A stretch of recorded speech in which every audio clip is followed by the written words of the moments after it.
Again, my name is Ryan Adkins. I'm with the Verona Police Department. I'd like to thank everybody for coming today. I'm a member of the Verona Triad here at the Senior Center, and a couple months ago, Chris and some of the other members asked me to put together a presentation on scams that relate to senior citizens here in Verona. So I did some research. Luckily, we don't have a lot of scams going on right now in the city of Verona, at least not that are reported to us. So bear with me. I'm a police officer. I'm not a professional speaker or anything like that. So keep your booze to a minimum, and I'll try to do my best to not put you to sleep, okay?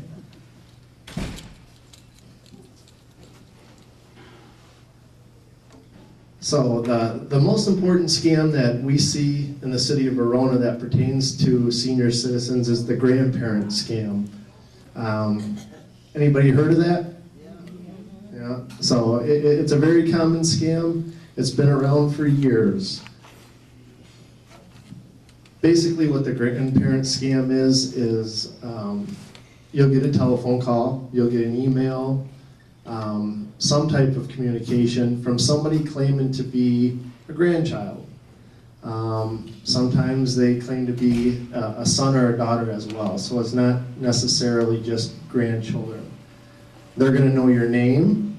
They're going to give you the proper name of who they're telling you that they are. Usually it goes that they say they got into a bad accident and they're in the hospital, or they got arrested outside of the country. Those are usually the two most popular ways that they try to facilitate this scam. Obviously, they're trying to play on your emotions. So if everybody in here, I'm assuming, has grandchildren? Okay. So if your granddaughter or your grandson called up and said, hey, Grandma, Grandpa, I'm in the hospital. I need to have some medical attention done, but I don't have any money. And they give you the proper name and they call you by the proper name. Most people are going to assume that that's real, right? Second thing they're going to do is they're going to ask you to wire them money. Today, anytime somebody asks you to wire money, it's a red flag. It's usually a scam. 50 years ago, Western Union was a very popular way to wire money. Nowadays, it's the #1 way to facilitate a scam. The second thing they'll try to tell you is they've been arrested outside of the country. And then they're going to ask for you to send them money to bail them out of jail. What they'll typically do too is they'll put somebody on the phone claiming to be a police officer or even a bond bailsman, just to make the story seem that much more true. So these are the two most common ways that they try to scam you on the grandparent scam.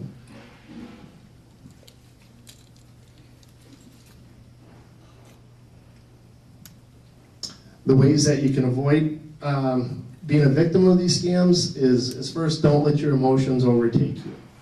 Because they try to play on emotions, and that's why they come up with these situations that somebody's been injured in an accident, need medical help, or that they're in jail someplace, especially outside of the country. Second thing is try to verify all the caller's information. Ask personal questions that only you and somebody from your family member would know. Typically where they get the information from is the internet. Has anybody ever tried to do a reverse phone lookup to find a telephone number for a friend? It's a very common thing that we use as law enforcement officers. If you go home today and you try to do a reverse phone lookup on your own address, it's going to give your name. And it's going to give a list of people associated with you.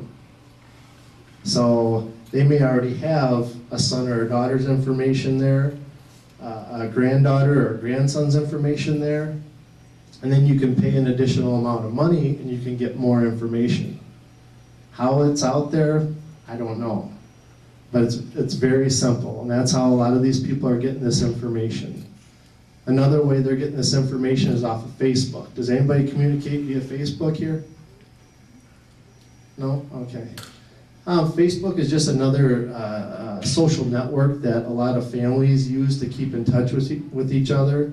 They can talk on Facebook, they can put photographs of grandchildren, their children on the internet, and usually they have the name of the people in the pictures. So that's what a lot of people do for a full-time job. They're on the internet researching these Facebook accounts, doing reverse phone lookups, and they're getting information about your family. And then they use that information to place these phone calls. We haven't had any this year. Last summer we had a problem with it. They usually happen during the summertime, and they usually happen during spring break. Because again, it makes the scam more believable. Grandma, Grandpa, I was down in Mexico on spring break. I got into some trouble. I'm in jail. I need you to send me some money. Again, refrain from mentioning any other family members or giving additional personal information. Never provide your bank or credit account numbers or credit card account numbers. That's what they're looking for. If you can't wire them money, they'll ask you to give a credit card information. And the last one again is never wire money, no matter how serious it sounds. First thing I recommend that you do when you get this phone call is you hang up, you call the police. Second thing you do is you can contact family members. If it's your grandson or granddaughter calling, call their parents. You know, say, hey, where's Johnny at? Is Johnny on spring break? No, Johnny's off at lacrosse in college. You know, gather as much information as you can before you act on any of this stuff.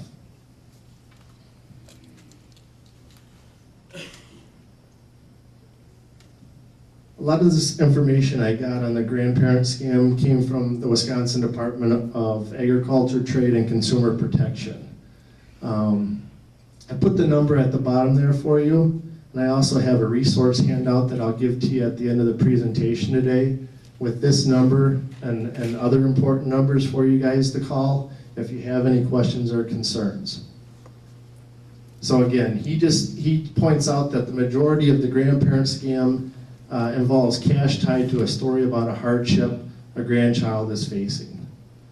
And then that other, the second from the bottom is another very important part of what they try to do, is they make sure that you don't, well, Grandma, Grandpa, please don't tell Mom or Dad. You know, I'm in this trouble, I don't want them to know, can you help me out? They try to convince you not to notify other family members or the police. That should be another red flag, okay? And again, if you do get a call like this, report it. Lots of times people don't report scams like this because either they just hung up and didn't fall for it, or they fell for it and they feel ashamed. Never feel ashamed if you got scammed. Report that to the police, okay?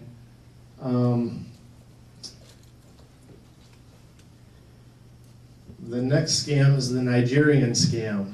I'm sure you've all heard of this, right? No? This one's been around for years as well.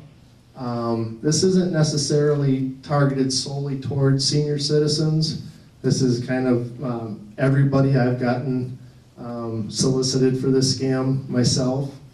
We haven't seen it in the last few months because it's been so well documented that majority of people are not falling for this scam. What this scam involves is, it is out of Africa, so the name Nigerian scam is accurate. With a lot of civil war and unrest going over in Africa, the people who are running this scam will solicit people usually via email. Does everybody here use email? Okay. So what they're gonna do is they're gonna pose as a dignitary from Africa. They're gonna try to convince you that they have a lot of money, they need to move out of the country before they get taken hostage or imprisoned due to the civil unrest that's going on in the country. What they're gonna try to convince you is they need your help to get this money out of the country. They're gonna say, I have $25 million I need to get out of the country. Can I please wire that to your bank account?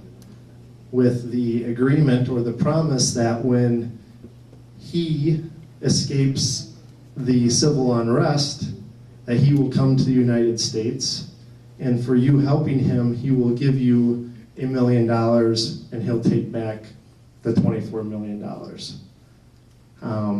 Obviously, there's not going to be any money wired from him to you. It's going to be from you to him once he gets your bank account information. Again, these we don't investigate on a local level. We contact the Federal Bureau of Investigation, the FBI, and we forward that information to them. They're the ones that have an ongoing investigation with this particular scam. So again, this scam here, I just encourage you that you never give your bank account or credit card account number or anything like that over the internet. You shouldn't even open it. What symbol do they use on the email? So you recognize that it isn't personal. Yep, and that's a very good point. It's kind of like the email is just like your typical mail. You're going to get your junk mail. Same way with the internet. You're going to get a lot of junk mail. So if it's not an email that you've solicited or that you recognize, don't even respond to it. And that's the point right there at the bottom, is majority of people don't respond to this one anymore just because it is a well-known scam. But again, obviously, if you get 1 or 2 people that respond and they get several thousands of dollars, it's worth their time.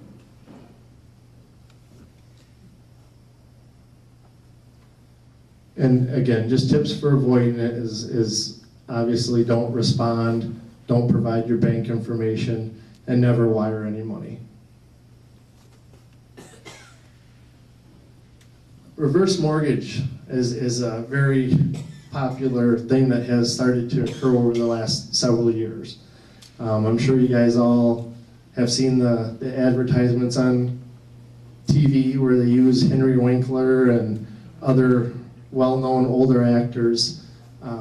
Reverse mortgage is a legitimate, I guess, situation, but people have found a way to also create a scam off of it. We haven't had any situations with reverse mortgages yet to date in Verona that we're aware of, but I just wanted to make you guys aware that there are people out there that have started to run scams off the reverse mortgage plan.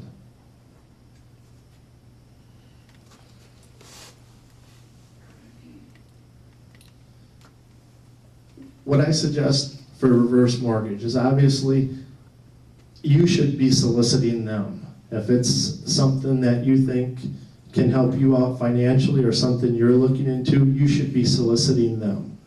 If somebody is soliciting you about a reverse mortgage, it's a scam.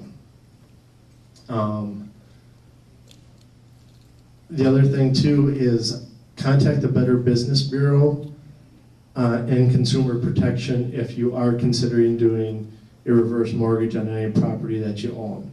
They have a list of all the legitimate businesses that do handle reverse mortgage on properties.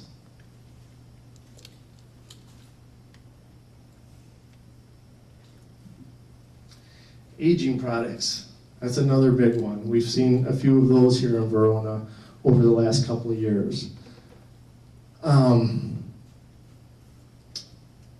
A lot of these, they're making claims that they can reverse aging, they can cure cancer, all other kind of ailments. Lots of times the medication's a placebo, or sometimes it's even harmful chemicals that they're putting into those medications or creams or whatever type of product they're trying to sell you. I'm not a doctor, but my suggestion to you is if there is something that piques your interest or you get an advertisement for, you consult a physician before you attempt to use it. Again, Better Business Bureau has a list of all legitimate medications. So I encourage you to call them as well if that is something you guys are considering.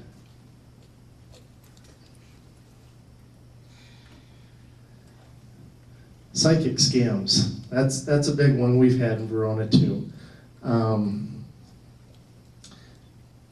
The thing with psychic scams is they're hard to prosecute. They offer a service. It's not a legitimate service, but they offer a service and they get a service in return. So it's hard to prove any criminal activity on a psychic scam. I'm not here to question whether or not anybody believes in psychics or uses psychics, but just be aware that there are pretty much every online psychic is linked to a scam and such. We've been seeing one in Verona at the bottom here called Maria Duval Destiny Research Center. We did research on it, tried to pin down where this research center is located. The physical address is in Canada, the mailing address is in Nevada, and the research center is supposedly in New York. So if that's not a scam, I don't know what else is. Again, it's a lot like those medications that promise to reverse aging and such. This company will, for $30, I'll send you a medallion that will give you eternal life. You'll win the lottery.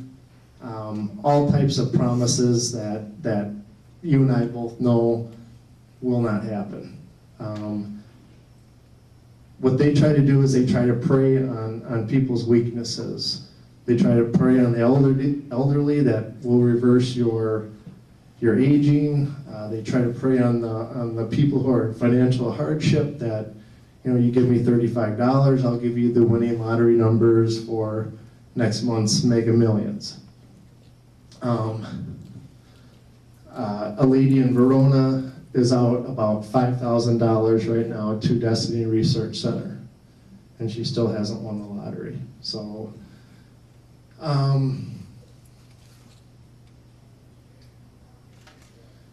Craigslist. That's probably our biggest scam in Verona right now. Again, it's not a scam that's necessarily directed towards the elderly. It's more to everybody in general. Does anybody use Craigslist here? Okay, so there's a couple that use Craigslist. What Craigslist is it's an online way to sell products, to advertise, to find a job.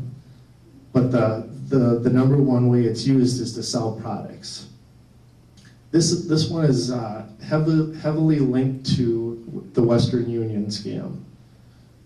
How this one generally works is you list a car on Craigslist for sale, and you're asking $5,000 for your car. You'll generally get contacted by somebody in an email. They generally don't call.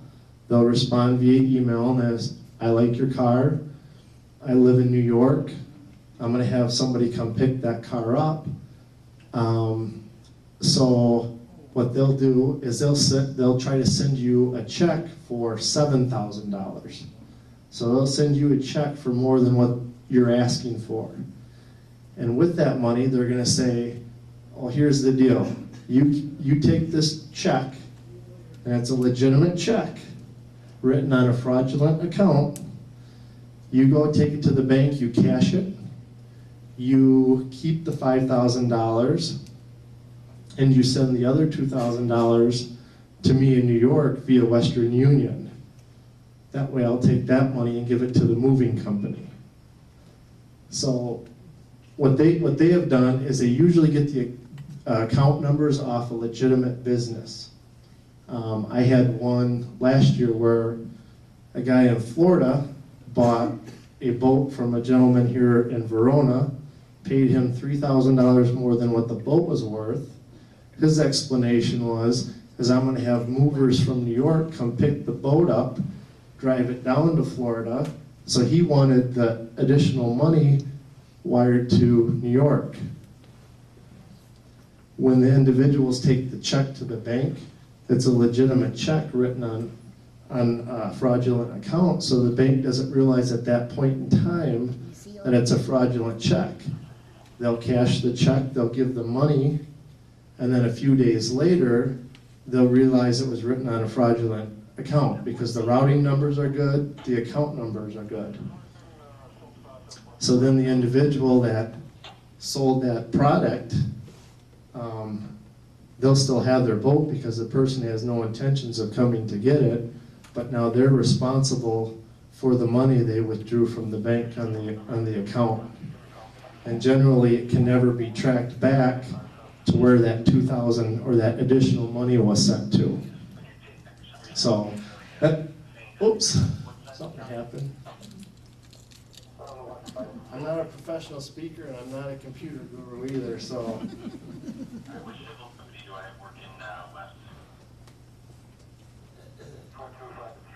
You got it? There we go.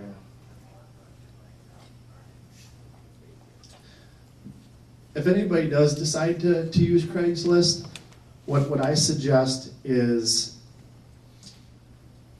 if the person doesn't come to see the product in person or doesn't want to do a face-to-face transaction, it's a scam. If the person wants to pay you any way other than a check or cash, it's a scam. You guys, if anytime you think something is a scam or you have a concern about something, you guys can call the police. We can come. If you want to sell something at your residence or at a public place in town and you just don't feel safe or you think it's a scam, you can call the police and we can come with you to do it. And I encourage you to do that. So, again, don't ever accept anything that's not a certified check from the bank or cash.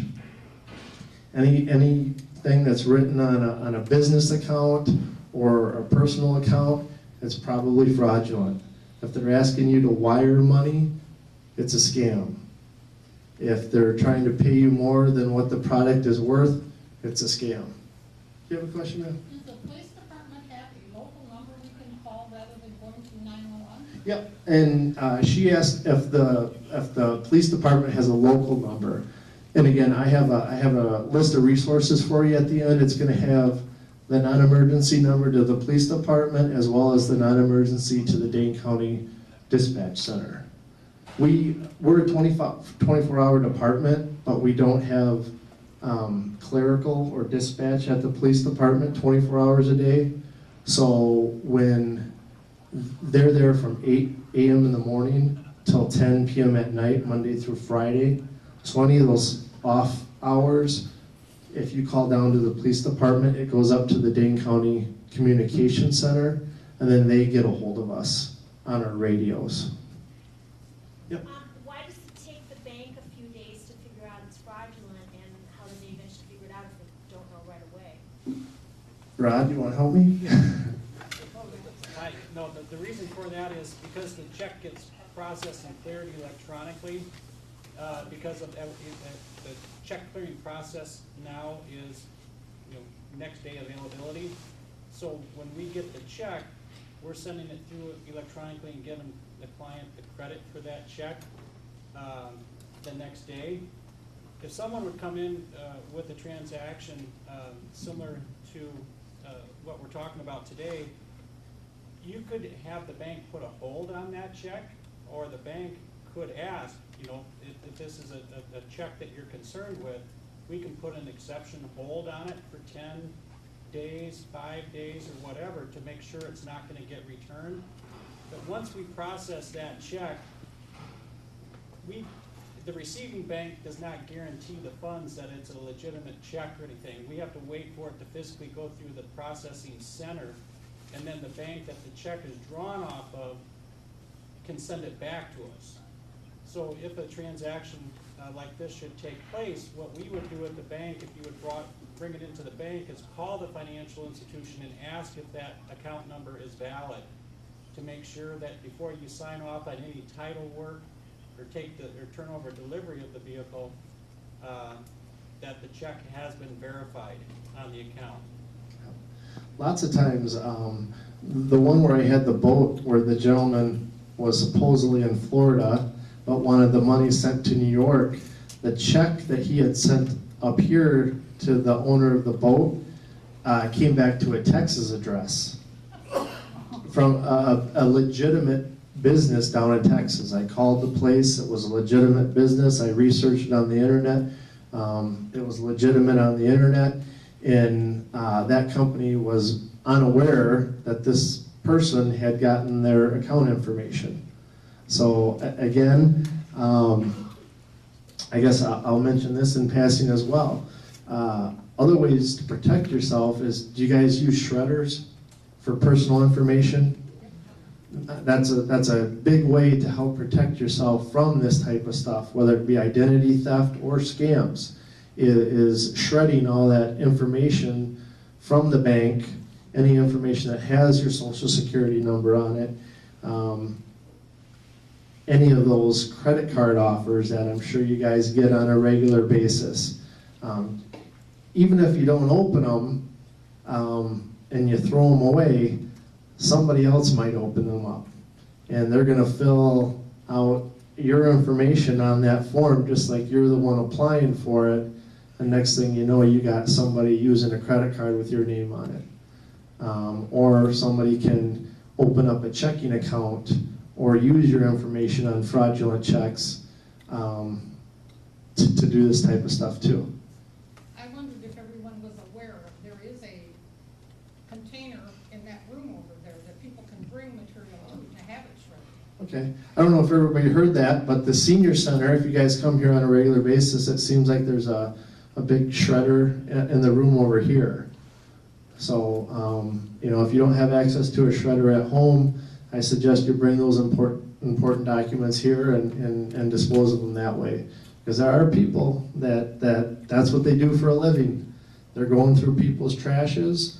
Again, I know I'm a little off topic here, but another thing is does anybody mail bills? I know a lot of people do bills electronically nowadays, but does anybody mail bills in the mail? And you stick your little red flag up? You don't have to? Well, you stick your little red flag up and you know what that says? It says steal me. That's what happens nowadays. There's people out there that they drive neighborhoods, and any mailbox that has a little red flag up to signal outgoing mail, they're going to take your mail, and they're not the postman. And what they're doing is they're looking for personal information, they're looking for outgoing checks, and what they can do is they can wash your check. They have chemicals that'll wash the ink right off of your check, so the check still looks brand new. They'll dry it out and they'll write in what information they want on there. I've been here since 2003. I worked a case back in 2003 where they did that in Verona to 2 families for a total of $125,000. When we finally arrested them, they were wanted out in the state of Washington for the same thing, but out there it was pushing $500,000. So yeah, so that's another way to kind of protect you guys itself from this. Did you have a question? Yeah, will the mailman pick up your mail even if you don't have a flag up? I believe so. I mean, obviously they check it when they put it in there. So most of the postmen around here are really good at notifying us of any suspicious stuff involving mail or people not picking their mail up. So yeah, I'm sure they would still pick it up even without the mail. My thing, if you have to put mail in the outgoing mail, have a secure mailbox. You can buy a secure mailbox that the post office can open, but other people can't. Or if you have a really important document that you need to mail, I just suggest you take it down to the post office.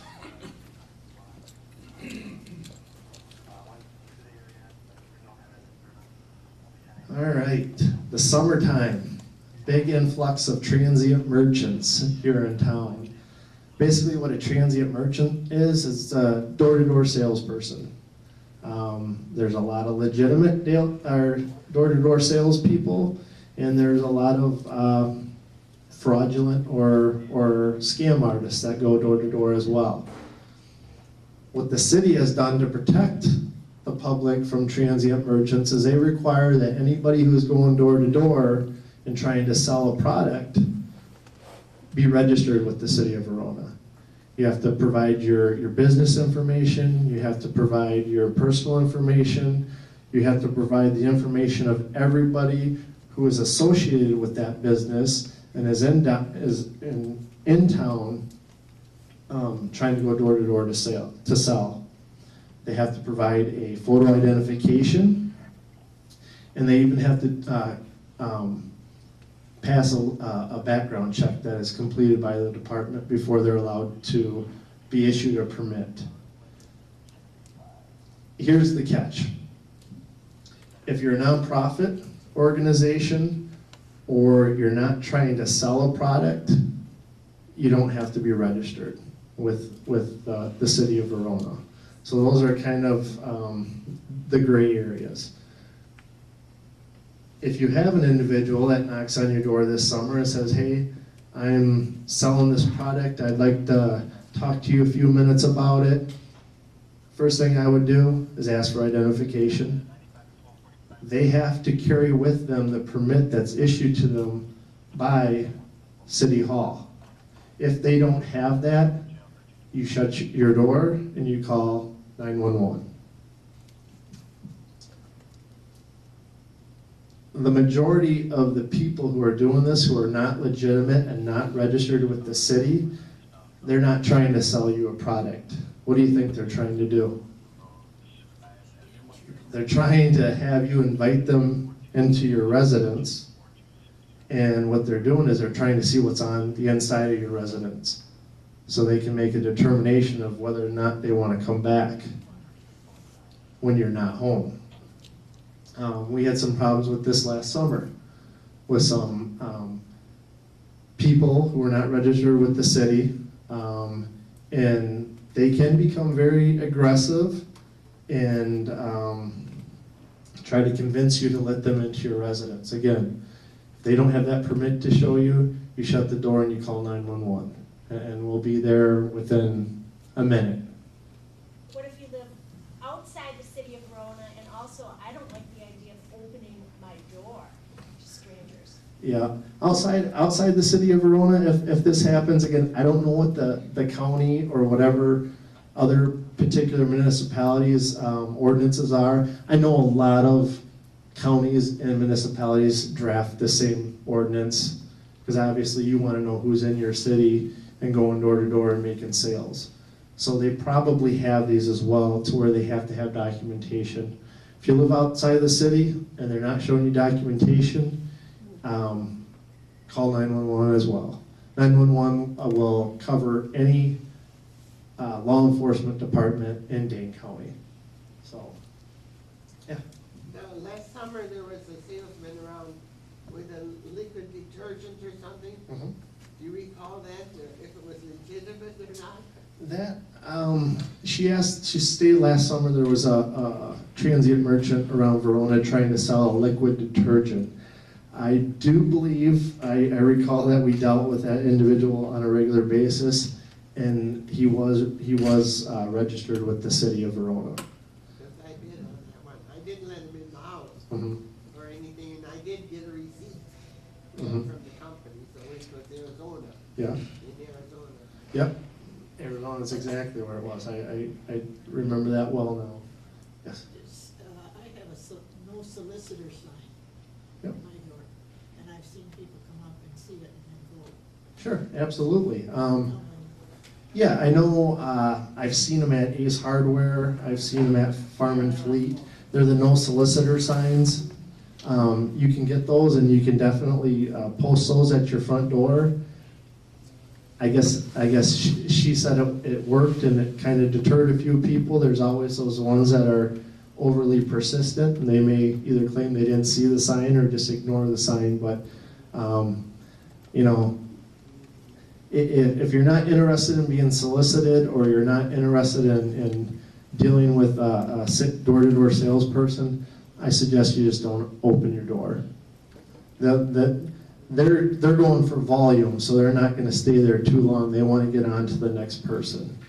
If you guys ever have any questions or concerns about somebody that has come to your door for whatever reason, do not hesitate to call.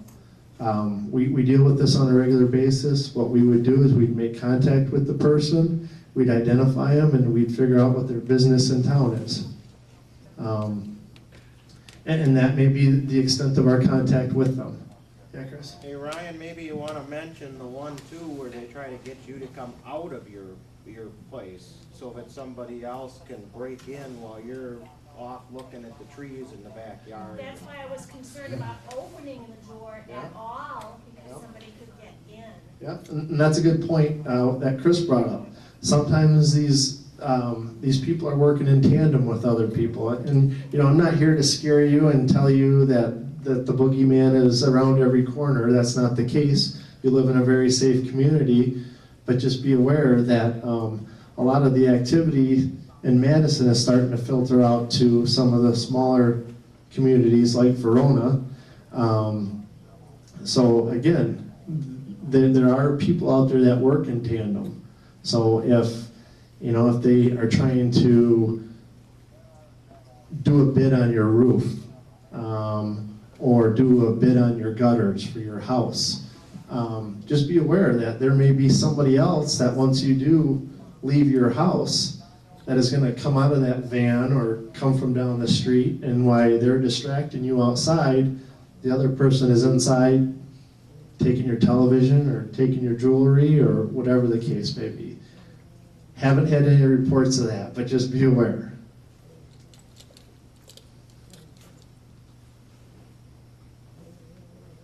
All right, construction scams. This one we're currently dealing with right now in the city of Verona. We had some bad storms last year with the hail. Obviously, hail causes damage to roofs, and roofs need to be repaired. This business up here, this Alliance Construction and Roofing, came to Verona last year, and they were going door to door and asking people if they could inspect their roofs for hail damage. To date, there are 10 people that agreed to have this service provided. The individual went up on the roof, stated, yes, you have hail damage to your roof that needs to be repaired. They explained to the people, hey, here's our report, submit it to your homeowner's insurance, which they would do, and the homeowner's insurance would bring out an adjuster. They would also do their own investigation and say, yes, this is legitimate, there's hail damage done to your roof. So they're not lying about the hail damage, but this is how they're doing their scam. So the insurance adjuster will say, this is the estimate to the damage of your roof. They'll cut the homeowner a check. What the homeowner would do then is they would sign that check over to Alliance Construction and Roofing Company. Alliance Construction and Roofing Company, to date, over a year later, has not fixed several of those roofs. What they did is, if they couldn't convince you to pay up front, they worked on your roof and they completed it, so they would get the payment afterwards. Several people chose to pay up front. The company convinced them to pay up front. What Alliance Construction and Roofing did is they took that money, they deposited it, and then they paid for roofing materials from a contractor. I shouldn't say that, they ordered materials from a contractor but did not pay. So now what the unfortunate thing that a lot of homeowners here in Verona that got taken by this are dealing with, what do you think the contractor did? They put a lien on that person's house. So now all of a sudden, people in Verona are getting liens put on their house from the contractor who gave material to Alliant Construction and Roofing to fix that roof, which they hadn't done.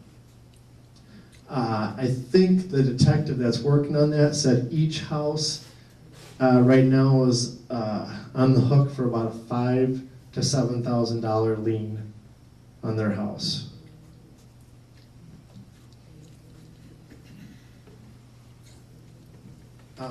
The other thing I wanted to touch on, summertime, that's when you get a lot of construction companies that come out and want to inspect roofs and want to inspect your water spouts and want to inspect your driveways, want to inspect your basements for water damage and such. And again, a lot of the people that do these scams prey on senior citizens. And I think the reason they prey on senior citizens are you guys are very trustworthy, and B, you need the help. And that's why they go after senior citizens. Again, I encourage you guys to contact the Better Business Bureau, Consumer Protection, contact family members who have had work done from legitimate construction companies. The one thing that I see when I did the research on this over and over, that the companies that are running the scams, their bids or their estimates on the repairs come in hundreds of dollars, if not thousands of dollars, lower than what your typical local construction company will be. So we've all heard the saying before, if it sounds too good to be true, it's too good to be true. The other type of business you want to look out for this time of year is seal coating with driveways. A lot of people will come in and say, hey, your driveway is cracking, it needs to be seal coated. They'll seal coat it, but they'll seal coat it with stuff that's basically watered down, which might last a month or two, and then your driveway needs repair again, but they're going to charge you full price.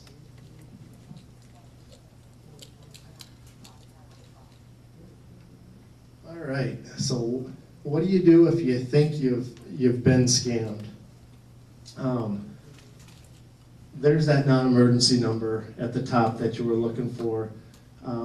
Contact the police. Contact Consumer Protection.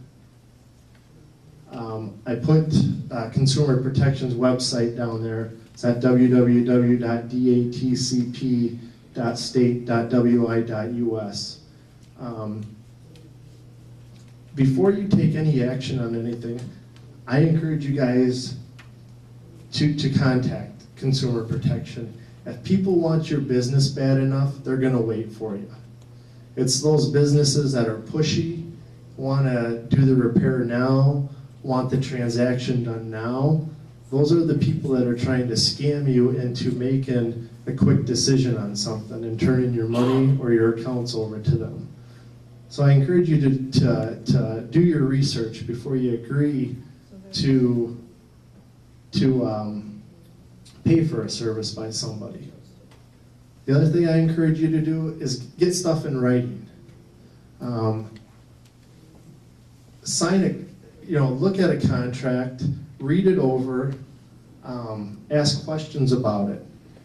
Ask your local bank about it. Ask Consumer Protection about it before you sign any contract. But make sure that you have a contract written up that spells out specifically what you're paying for and what services you're getting for in return. The other thing, ask for warranties on things. Ask for warranties, ask for estimates. Lots of times somebody will come in and say, well, we can repair your roof for $1,500. Next thing you know, they're done and you're holding a bill for $4,000. Well, I don't know about you, but to me there's a significant difference between $4,000 and $1,500.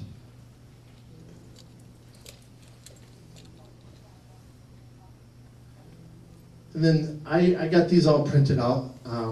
I didn't expect this many people, so I might have to make some more copies for you guys. But these are just some resource numbers that I thought would be helpful to you folks. The top one is just our non-emergency number at the police department. That next number there is the Dane County non-emergency number. And again, that's what I explained before. If you call that number, you're gonna get a Verona police officer, especially after hours. If somebody doesn't answer down at the police department, that's the number, the 255-2345 number that you can call and have one of us respond to your situation. Next number there is the Wisconsin no-call list. I thought that'd be a good one to add in there for you folks. That's the number that you can call if you're not already on the no-call list. That kind of helps prevent some of the telemarketing solicitors and scams that people are doing if you get on that no-call list. And then the fourth one there is the number for the Better Business Bureau of Wisconsin. And again, that's a resource you can use that if you need a service done or you're looking at buying a product, you can contact them and they can, I guess, confirm whether or not that's a legitimate service or a legitimate product. And they can also advise you if there's been any complaints about that product or business. The last one is the Bureau of Consumer Protection. That's the local number right here in Dane County. And then the last one is the Dane County Elder Abuse. The reason I put that in there is that has to deal more with a local scam. A situation that we deal with on a regular basis here in Verona involving seniors is neighbors or family members who try to scam a loved one or a neighbor out of money. And usually it takes the form of a hard luck story and they need to borrow money. And I know everybody here, including myself, likes to help people out during a hard time in their life, but it usually starts with, hey, you know, I lost my job, I don't have any gas money, can I borrow $100? And the moment you lend them that $100, next week it's gonna be, well, I need a medical procedure, I don't have insurance, it's gonna cost me $2,000. Can I borrow $2,000, I'll pay you back. And that's how it starts. We have a woman in Verona that has lent her neighbor $35,000 with the promise that he's paying it back.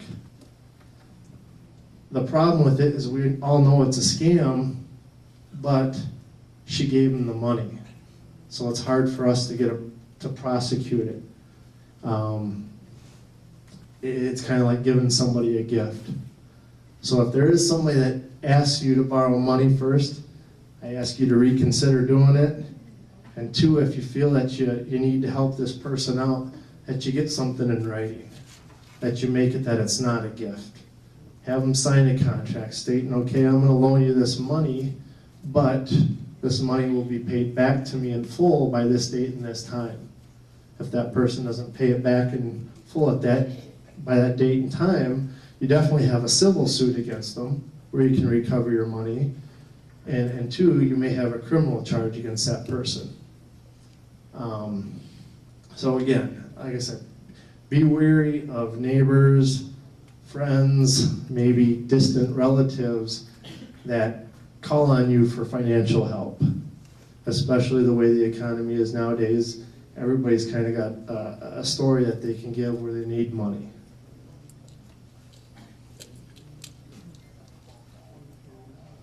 That's it.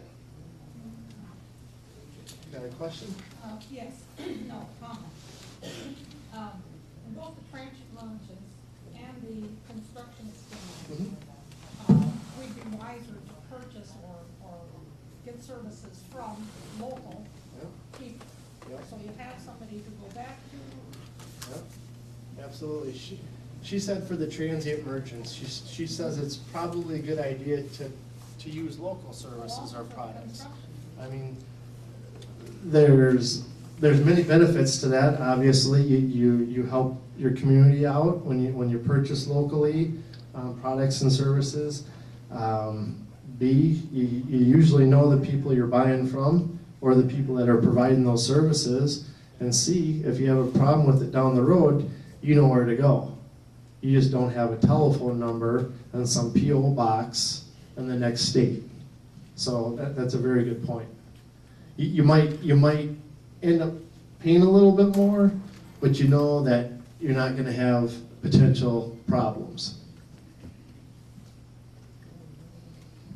I'm still having a problem if I'm home by myself of opening the door for someone who comes to the door who you don't know, because they can be inside in 2 minutes. Yep. No, Because of our dogs that make so much noise, Sure. they probably wouldn't be like. Yep, absolutely. You know, I always encourage people, we're a 24-hour police department. If you're not expecting a visit from somebody, and especially if you don't recognize the person, don't open the door. If you don't feel safe and you don't feel comfortable, don't open the door and call the police. Like I said, we can, you know, we can respond to the location, we can identify the person and figure out the reason why they're trying to make contact with you. You know, it could be somebody that has the wrong address, or they were delivering something that you may had forgotten about.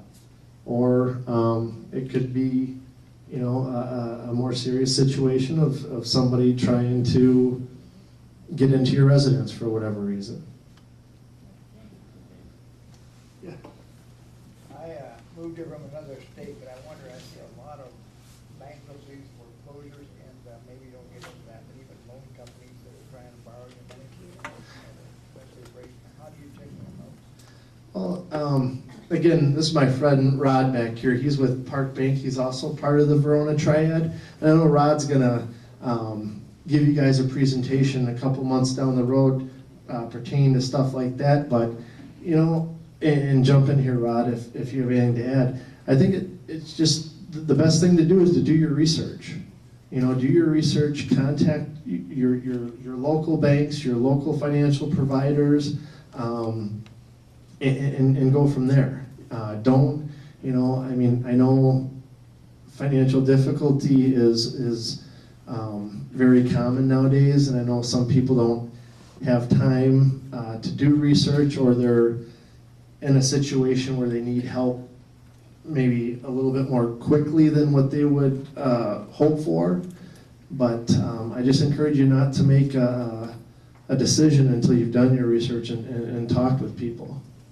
Ryan, I'd like to add too, is contact your banker where you have your mortgage loan if you're a homeowner, because we have the resources that does work with the government directly as far as the modification agreements and so forth.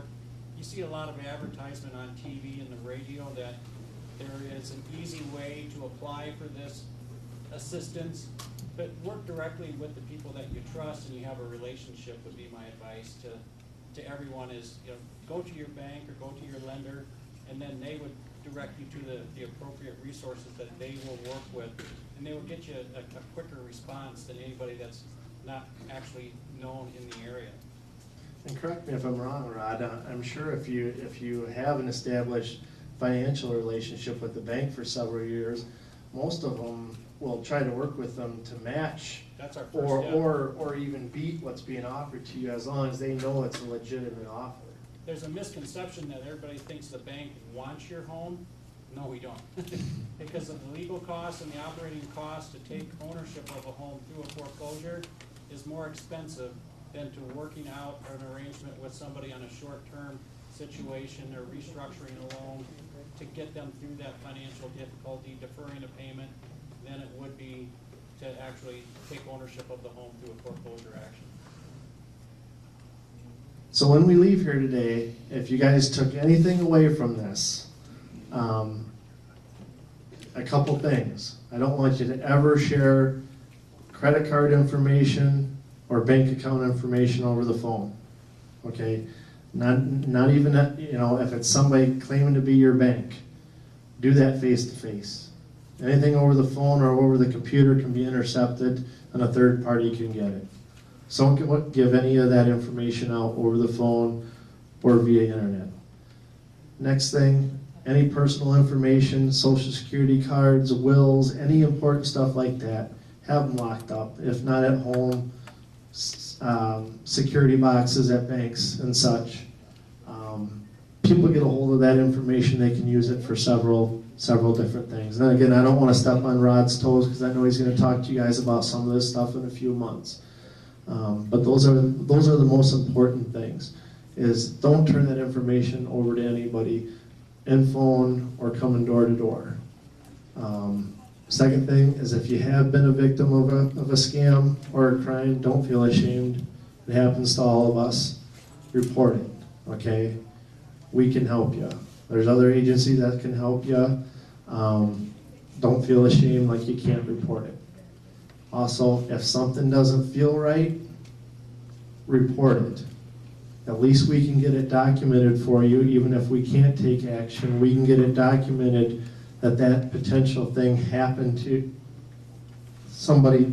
Well, that potential thing may have happened or you were solicited for it. So if down the road they did get your information used against you, we can tie it to the source. Anybody else have any questions? Well, I don't think I put anybody to sleep. I saw a couple of you doze off here and there. But I appreciate you guys' time today. I hope it was informative and you guys took something away from it. And like I said, I just want you guys to know that we're here for you. And if you guys report stuff like this or have concerns about stuff like this, we can help you. Keep your doors locked all the time. Well, you know, I guess I can go off too and kind of tell you what we're experiencing in Verona as a whole right now for the police department. So thanks for reminding me of that. Summer times, kids are out of school, right? Kids are bored when they're out of school. And the weather is nice. Over the last couple of weeks, we've had a rash of vehicle break-ins in Verona. I hate to call them break-ins because the cars were unlocked. So I'll just remind you guys there that, you know, anything that's not locked up, if a garage door is not locked and shut, and a car door is not locked and the key's removed, that it's a target. And that's what people are looking for. They're not looking to break windows, they're not looking to jimmy locks, they're looking for the easy in and out. So if they find a car door that's unlocked, they're gonna go in there and see what's in there for them to take. But again, we're not having home invasions, we're not having people break doors and come in like that. Again, I don't want to scare anybody. These are just crimes of opportunity. So you live in a safe community, but keep your houses locked and keep your cars locked and try not to keep anything valuable in sight that people can see. If they can't see it, they don't know it's there and they don't want it. But if they see it, if they see your purse on the car seat and they see that the lock is up, 2 seconds and your purse is gone. So that's a very good point. Then obviously the other thing we're dealing with on a regular basis, which doesn't necessarily concern the general public, are massive amounts of gas drive-offs. So I guess a lot of people don't like to pay $4 gas. So. Another thing is write yourself notes. I'm starting to, like I noticed I got up this morning, I didn't close the garage door. I have a separate garage. Oh, sure.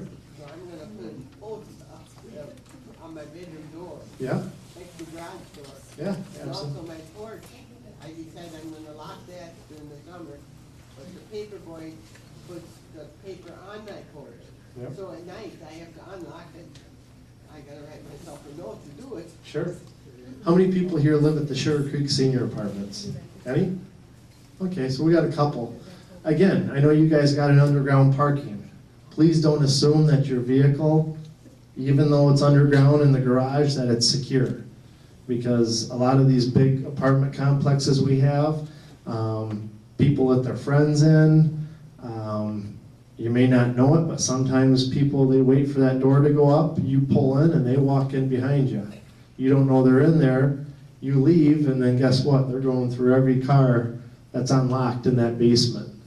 So, again, not to scare you, but just be aware that even if you think your car is secure in the garage, it may not be. So don't keep valuables in your car, and keep your car locked, even if it's in the garage.